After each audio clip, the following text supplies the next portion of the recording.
आकाशवाणी भोपाल से प्रस्तुत है विधानसभा समीक्षा। आलेख रमेश ठाकुर, वाचन स्वर राना शाहिद।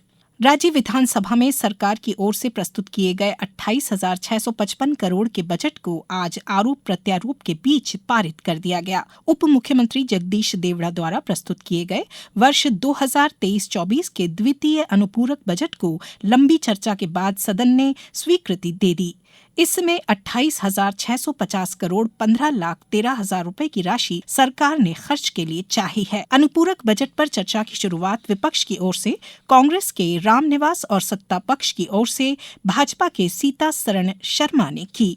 कांग्रेस के अभय कुमार मिश्रा, फंदेलाल सिंह मार्को, झूमा सोलंकी, निर्मला सप्रे, आरिफ मसूद, सोहनलाल वाल्मीकि, हेमंत कटारे और भाजपा के ओम प्रकाश सखलेचा, पन्नालाल शाक्य, दिलीप सिंह परिहार सहित अन्य कई सदस्यों ने अनुपूरक बजट पर अपनी बात रखी। अनुपूरक बजट पारित होने के बाद राज्यपाल के अभिभाषण पर कल से जारी चर्चा आज पुनः प्रारंभ की गई। सदन की आज कार्यवाही शुरू होते ही संसदीय कार्य मंत्री कैलाश विजयवर्गीय ने विधानसभा अध्यक्ष के प्रति सदन की ओर से यह कहते हुए आभार व्यक्त किया कि विधायकों की ओर से प्रस्तुत किए जाने वाले प्रश्नों के जवाब विधानसभा का कार्यकाल समाप्त होने के बाद भी उन्हें प्राप्त हो सकेंगे।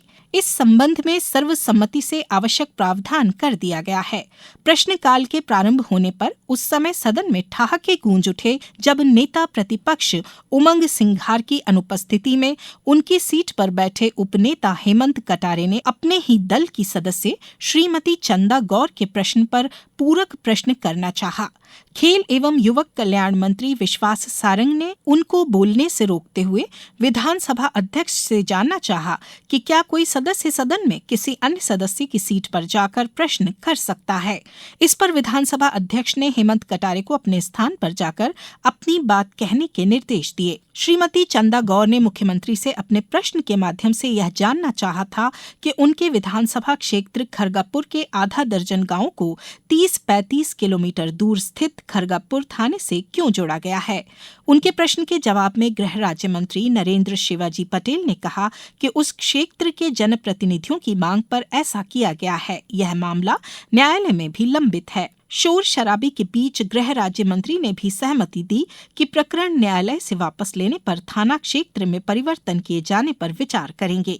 डबरा विधानसभा क्षेत्र से कांग्रेस के विधायक सुरेश राजे द्वारा पूछे गए रेत के अवैध उत्खनन के सवाल पर खनिज राज्य मंत्री दिलीप अहिरवार को भी विपक्षी सदस्यों के तीखे सवालों का सामना करना पड़ा। सुरेश राजे का कहना था कि ग्वालियर जिले में स्वीकृत रेत की खदानों के नाम पर रेत का अवैध उत्खनन हो रहा है। मुख्यमंत्री के स्थान पर उनके सवाल का जवाब देते हुए खनिज राज्य मंत्री दिलीप अहिरवार ने कहा कि इस संबंध में 45 शिकायतें प्राप्त हुई थीं, उनमें से 28 मामलों में प्रकरण दर्ज किए गए हैं। अवैध उत्खनन को रोकने के लिए 40 इलेक्ट्रॉनिक बैरियर लगाए जाने का प्रयास हो रहा है। मंडला जिले की डोलोमाइट खदानों से भी अवैध उत्खनन का मामला सदन में उठा। इसी दौरान सदन में उस समय पुनः ठहाके गूंज उठे जब उच्च शिक्षा मंत्री इंदर सिंह परमार अपनी सीट से उठकर अन्य सीट पर जाकर कुछ बोलना चाह रहे थे। पुलिस अभिरक्षा में एक महिला की पुलिस थाने में मृत्यु का मामला भी सदन में गूंजा। प्रश्नकर्ता दिव्यराज सिंह ने कहा कि रीवा जिले के थाना सिविल लाइन क्षेत्र में चोरी की एक घटना के आरोप में राजकली केवट नामक महिला को पुलिस ने गिरफ्तार किया था। पुलिस ने उसे इतना प्रताड़ित किया कि उसकी मृत्यु हो गई।